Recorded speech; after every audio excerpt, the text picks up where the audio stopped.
సంఖ్యాకాండము 15వ అధ్యాయము. మరియు యెహోవా మోషేకు ఇలాగ సెలవిచ్చెను, నీవు ఇశ్రాయేలీయులతో ఇట్లనుము, నేను మీకిచ్చుచున్న దేశ నివాసములలో మీరు ప్రవేశించిన తరువాత యెహోవాకు ఇంపైన సువాసన కలుగునట్లుగా గోవులలోని దానినే కాని గొర్రెమేకలలోని దానినే కాని దహన బలిగానైనను బలిగానైనను తెచ్చి మ్రొక్కుబడి చెల్లించుటకనియో స్వేచ్ఛార్పణగాననియో నియామక కాలమందు అర్పించునది అనియో దేనినైనను మీరు అర్పింపగోరిన ఎడల యెహోవాకు ఆ అర్పణము నర్పించువాడు 30 నూనెతో కలపబడిన 2 పళ్ల పిండిని నైవేద్యముగా తేవలెను. ఒక్కొక్క గొర్రెపిల్లతో కూడా దహన బలి మీదనేమి బలి మీదనేమి పోయిటికై 30 ద్రాక్షారసమును పానార్పణముగా సిద్ధపరచవలెను. పొట్టేలుతో కూడా పడి నూనెతో కలపబడిన 4 పళ్ల పిండిని నైవేద్యముగా సిద్ధపరచవలెను. పడి ద్రాక్షారసమును పానార్పణముగా తేవలెను. అది యెహోవాకు ఇంపైన వాసన.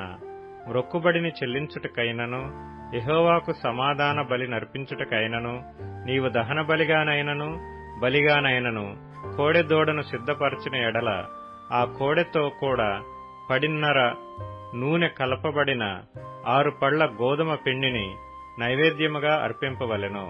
మరియు యెహోవాకు ఇంపైన సువాసన గల హోమముగా 10 ద్రాక్షారసమును పానీయార్పణముగా తేవలెను. ఒక్కొక్క కోడితో కూడను ఒక్కొక్క పొట్టేలుతో కూడను గొర్రెలలోనిదైనను మేకలలోనిదైనను ఒక్కొక్క పిల్లతో కూడను అలాగు చేయవలెను. మీరు సిద్ధపరచు వాటి లెక్కను బట్టి వాటి లెక్కలో ప్రతిదానికిని అట్లు చేయవలెను. దేశములో పుట్టిన వారందరూ యెహోవాకు ఇంపైన సువాసన గల హోమార్పణమును తెచ్చునప్పుడు అలాగుననే చేయవలెను.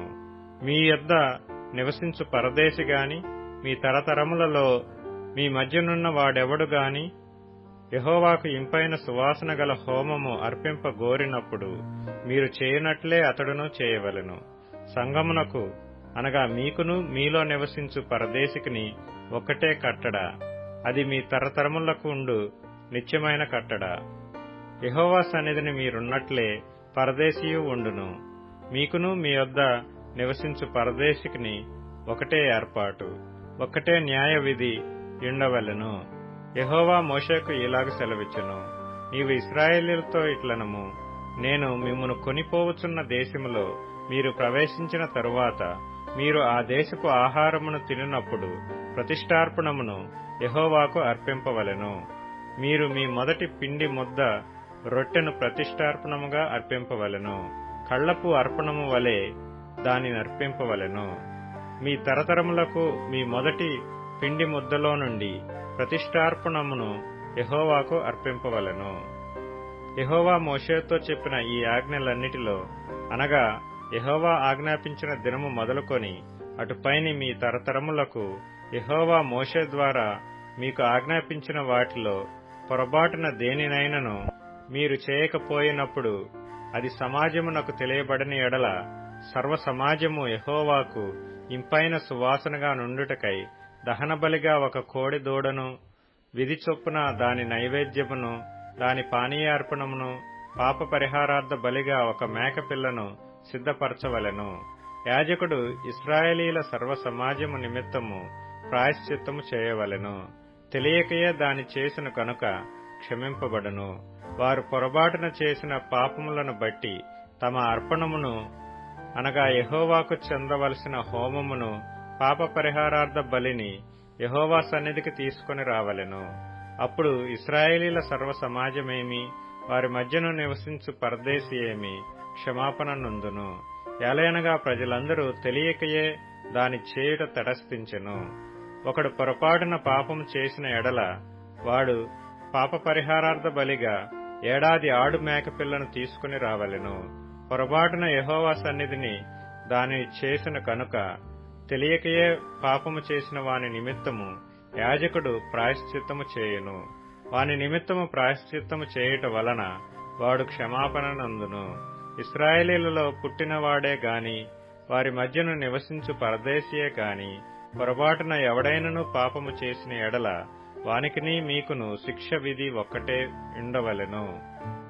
అయితే దేశమందు పుట్టినవాడే గాని పరదేశీయే గాని ఎవడైనను సాహసించి పాపము చేసిన ఎడల వాడు యెహోవాను తృణీకరించిన వాడగును గనుక అట్టివాడు నిశ్చయముగా జనులలో నుండకుండా కొట్టివేయబడును. వాడు యెహోవా మాటను అలక్ష్యము చేసి ఆయన ఆజ్ఞను మీరినందున నిశ్చయముగా కొట్టివేయబడును. వాని దోషశిక్షకు వాడే కారకుడు. ఇశ్రాయేలీలు అరణ్యములో ఉన్నప్పుడు ఒకడు విశ్రాంతి దినమున కట్టెలు ఏరుట చూచిరి. వాడు కట్టెలు ఏరుట చూచిన వారు మోషే యొద్దకును అహరోను నొద్దకును సర్వసమాజము నొద్దకును వానిని తీసుకొని వచ్చిరి.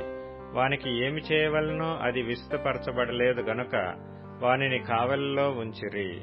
తరువాత యెహోవా ఆ మనుష్యుడు మరణశిక్ష నొందవలెను.